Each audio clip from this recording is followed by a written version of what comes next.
दोस्तों, माचिस का उपयोग तो हर घर में होता है और हर कोई इंसान करना भी जानता है।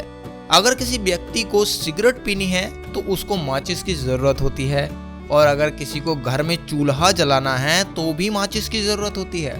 जो माचिस 1 रुपए की आती है वे इतने सारे काम करती है। लेकिन क्या आपने कभी ये सोचा कि इतनी यूजफुल माचिस को आखिरकार बनाया कैसे जाता है, और 1 रुपए की माचिस को बनाने में कितनी मेहनत लगती है? तो दोस्तों, माचिस बनने की पूरी प्रोसेस आज हम आपको दिखाने वाले हैं इस वीडियो में। तो वीडियो को शुरू से लेकर अंत तक पूरा जरूर देखें, और चैनल पर नए हो तो सब्सक्राइब अवश्य कर लीजिए। चलिए दोस्तों, अब हम आपको बताते हैं कि इस समय इस माचिस को आखिर बनाया कैसे जाता है, जिसका यूज आप अपनी डेली लाइफ में करते हैं। सबसे पहले हम बनते देखते हैं माचिस की तिल्लियां। तो सबसे पहले माचिस की तिल्लियां बनाने के लिए देवदार के पेड़ों से लकड़ियों को काटकर यहाँ लाया जाता है। ये कटर मशीन की मदद से इन बड़े बड़े पेड़ों को छोटे छोटे हिस्सों में काट लिया जाता है। फिर लकड़ी के टुकड़ों को रोटेटिंग मशीन में डाल दिया जाता है, जहाँ पर ये मशीन इन टुकड़ों को छीलकर एक पेपर की जैसी शीट बनाकर तैयार कर देती है। यहाँ लकड़ी का छिलका बनने के बाद इस सफेद छिलके को एक मशीन में डाल दिया जाता है, और ये मशीन का काम होता है इन पतली पतली छिलकेदार लकड़ियों से तीलियों को बनाना। ये मशीन इतनी फास्ट है कि 1 मिनट में 10,000 से ज्यादा माचिस की तिल्लियां बना सकती है। सभी तिल्लियों के अच्छे से कटने के बाद इन सभी माचिस की तिल्लियों को इकट्ठा करके इन सभी को शेकिंग मशीन में डाल दिया जाता है। इस मशीन में बहुत सारे छेद होते हैं, और जब इस मशीन को ऑन किया जाता है तभी ये मशीन तेजी से सारे डैमेज और टूटी हुई तीलियों को बाहर कर देती है और सही तीलियों को आगे प्रोसेसिंग के लिए भेज देती है। इस प्रोसेस के बाद इन तीलियों को स्लाइडिंग मशीन की मदद से कार्बोनेट माचिस की तीलियों को हवा में गर्म किया जाता है। अब बारी आती है माचिस के ऊपर लगने वाले मसाले को तैयार करने की। इस मसाले को पैराफिन वैक्स कहा जाता है। पैराफिन वैक्स बनाने के लिए एक मिक्सर में जिलेटिन कैप्सूल, फास्फोरस और पोटेशियम क्लोरेट को डालकर अच्छी तरह से मिक्स किया जाता है। इसमें जिलेटिन का काम होता है पैराफिन वैक्स की तीलियों को चिपकाए रखना, और फास्फोरस का काम होता है किसी भी खुरदरी सतह पर उसे रगड़ने पर आग पकड़ना, और पोटेशियम क्लोराइड का काम होता है जलने के लिए जरूरी ऑक्सीजन की सप्लाई देना। इन तीनों मटेरियल का पेस्ट बनाने के लिए इन्हें एक मिक्सचर में अच्छी तरह से मिक्स किया जाता है, और इनको तब तक मिक्स किया जाएगा जब तक ये पानी की तरह पतला नहीं हो जाता, और जब ये पतला हो जाता है तब इसमें कलर को भी ऐड कर देते हैं, और इसी तरह माचिस का मसाला बनकर तैयार है।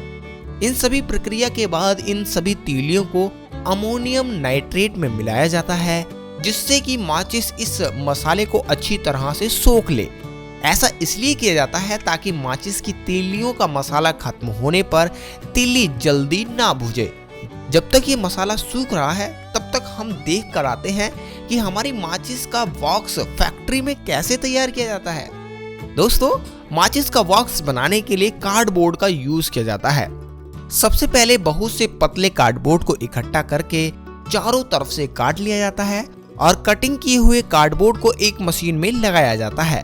यहाँ ये मशीन एक एक कार्डबोर्ड को अलग करके आगे की ओर बढ़ा देती है, और दूसरी मशीन में कार्डबोर्ड पर कंपनी द्वारा तय किया गया डिजाइन प्रिंट कर दिया जाता है, और फिर उसके बाद इन कार्डबोर्ड पर लेमिनेशन कर दी जाती है। लेमिनेशन हो जाने के बाद अब बारी आती है घर्षण की, यानी कि माचिस का वे हिस्सा जिससे माचिस को घिसकर जलाया जाएगा। इन सभी प्रोसेस के बाद ये मशीन इन कार्डबोर्ड को कट कर देती है, और ये कटे हुए कार्डबोर्ड स्लाइड करते हुए दूसरी मशीन पर जा पहुंचते हैं। यहाँ पर ये मशीन कटे हुए कार्डबोर्डों के दोनों हिस्से पर चिपक कर उसे आगे की ओर बढ़ा देती है, और ये बॉक्स एक जगह पर इकट्ठे हो जाते हैं। ये तो था माचिस के ऊपर का भाग। अब जान लेते हैं कि माचिस के अंदर वाला बॉक्स आखिर कैसे तैयार किया जाता है। इस बॉक्स को बनाने के लिए कार्डबोर्ड के रोल को मशीन में लगाया जाता है, और ये मशीन कुछ ही मिनट में छोटे छोटे बॉक्स बनाकर आगे की ओर भेज देती है। ये मशीन 1 घंटे में लगभग 60,000 से 65,000 तक बॉक्स तैयार कर देती है, क्योंकि इस मशीन को इस तरह डिजाइन किया गया है कि पेपर को काटना, मोड़ना और फिर उसका बॉक्स बनाना इसके लिए चुटकियों का काम है। दोस्तों बॉक्स बनने के बाद अब बारी आती है माचिस की तीलियों को बॉक्स के अंदर डालने की। तीलियों के ऊपर लगे पैराफिन बैग्स को अच्छे से सूखने के बाद एक रोलिंग मशीन की मदद से इन तीलियों को बंडलिंग जोन में भेजा जाता है। इस बंडलिंग जोन में एक बहुत से दांतों वाला पहिया घूमता रहता है जो इन तीलियों को एक कंटेनर में डाल देता है।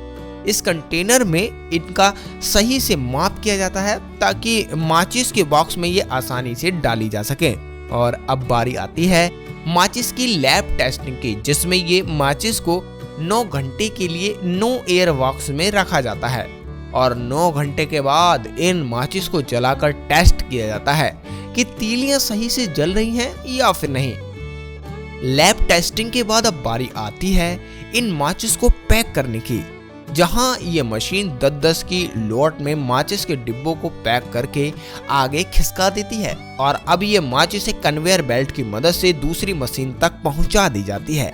ये मशीन इन माचिसों को अच्छे से जमा करके इनको बड़े बड़े डब्बों में पैक कर देती है और यहाँ से ये पहुँचती हैं सीधे आपके नज़दीकी दुकानों तक, जहाँ से आप इन माचिस को खरीद कर इनका यूज़ करते हो।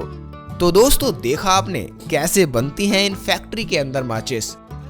आई होप आपको आज का हमारा ये वीडियो पसंद आया होगा। अगर वीडियो पसंद आया है तो एक लाइक जरूर करें। चैनल पर नए हो तो प्लीज सब्सक्राइब अवश्य कर लें।